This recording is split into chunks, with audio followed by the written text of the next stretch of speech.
speaking with us from the climate camp in Germany's Rhineland. Our WorldLink colleague, Kate Laycock, helps with interview setup and sound recording. You're listening to DW's WorldLink. I'm Natalie in Bonn, Germany. And I'm Samantha Early.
You're listening to DW's WorldLink, bringing you the personal stories and the headlines.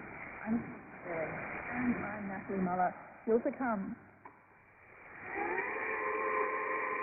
We're going to rewind and go back in time. With a gardener who's been tending the grounds of a historic Kabul palace well before Afghanistan descended into war. We join one woman's quest for answers from the past as she searches for her biological parents in Brazil.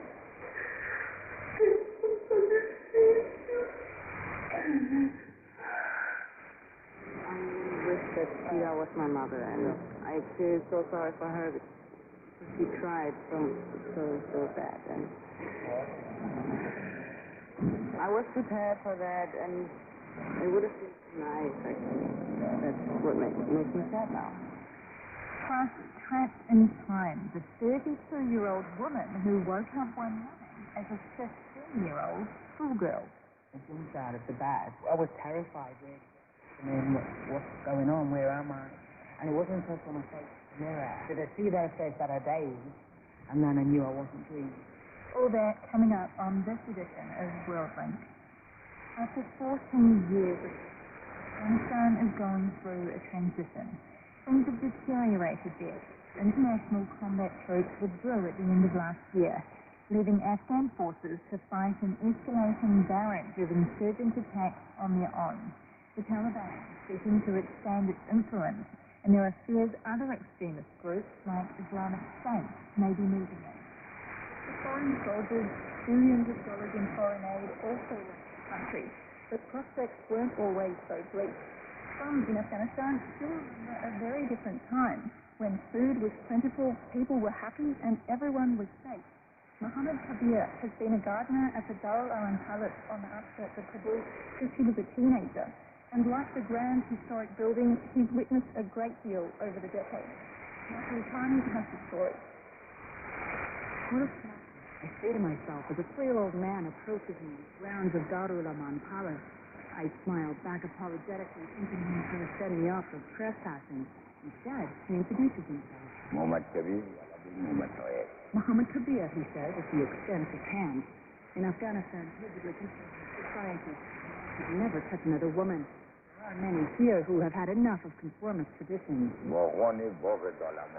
tells me he is the gardener of this now derelict historic Afghan palace, and gestures for me and my Dari-speaking friends to sit under one of the garden's trees. A nice escape from a rather muggy, searing summer sun. Yet this is no longer a garden. What was once an impeccably manicured bed of flowers has decayed along with the bed of overgrown weeds. He is wearing a traditional brown salwar kameez, a long suit with baggy pants, and a black turban neatly wrapped on the top of his head. His rough, sun-kissed skin, a testament to a life lived outdoors. He strokes his white-haired beard. I am 114 years old, he proudly says.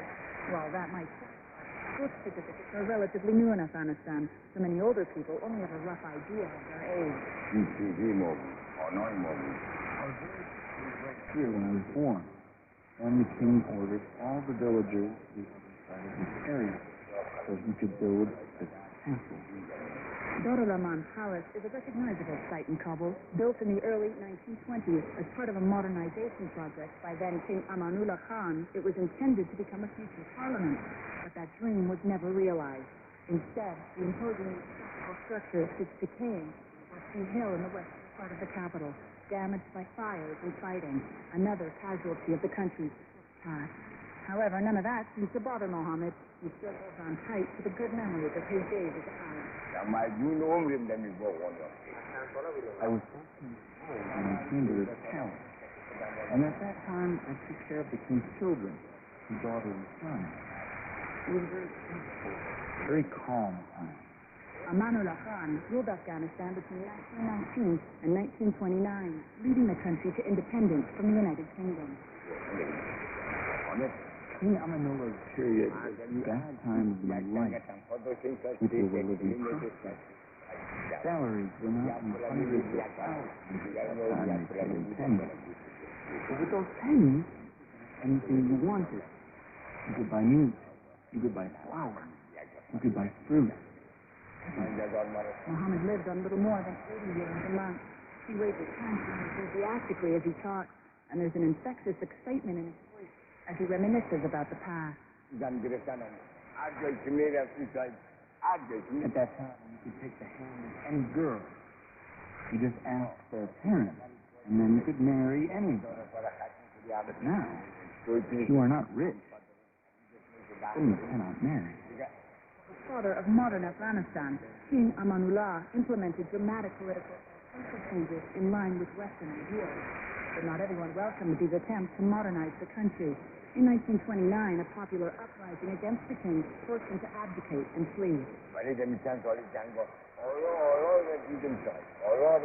a very good life then. I had my own cow. I had sheep. I had milk, butter. I also had my own farm. The communist occupation ruled everything.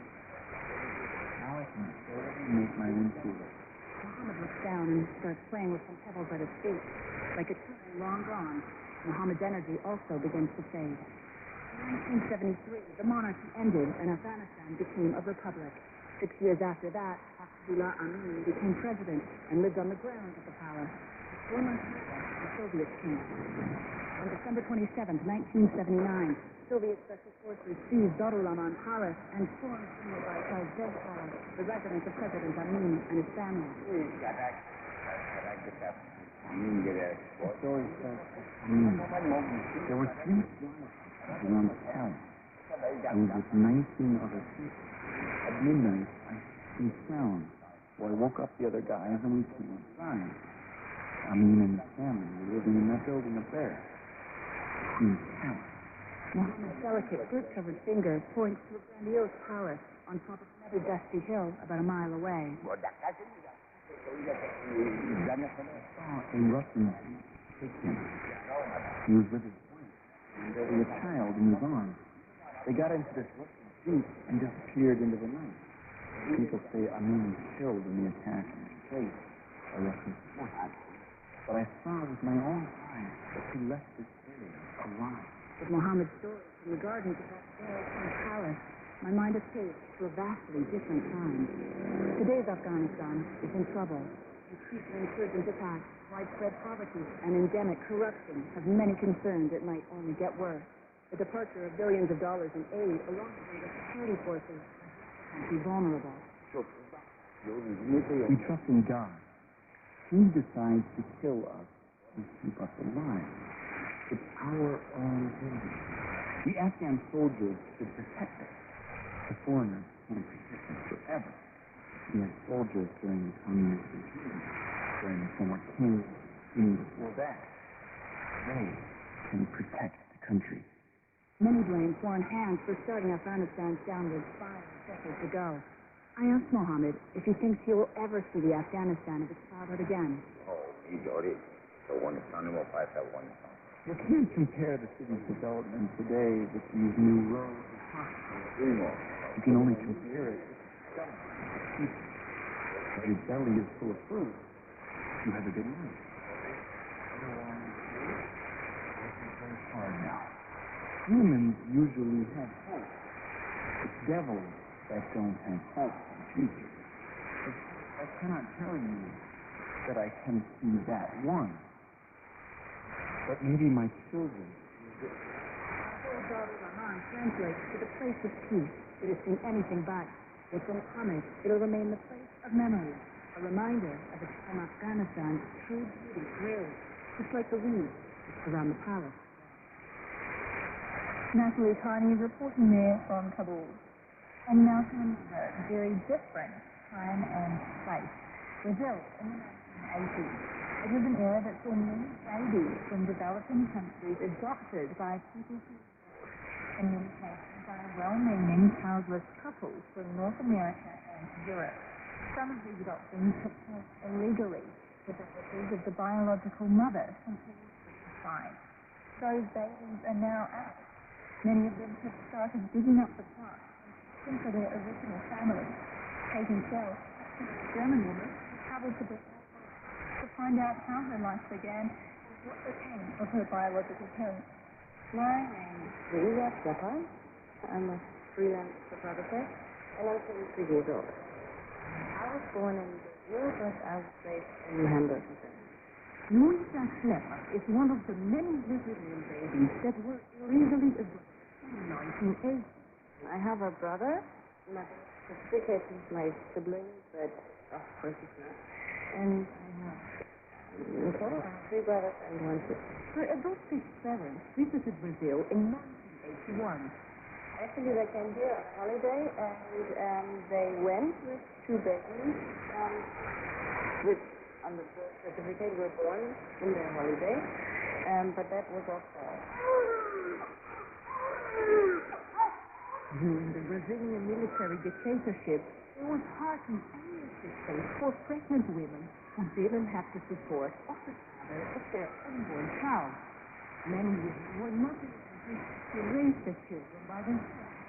Illegal adoption was seen as an easy solution, but such adoption also happened without the mother's consent. They were forced to give their babies away. As the registrations of these babies were sold, it's difficult to verify if the babies were given away voluntarily. Many such adopted parents didn't know that they committed the crime. I think it's true that it was unofficial, but not a crime, like Did they pay? yeah, maybe several thousand DEMA, 2,000 euros for my brother. We know now that the codes were like made up. It wasn't for that.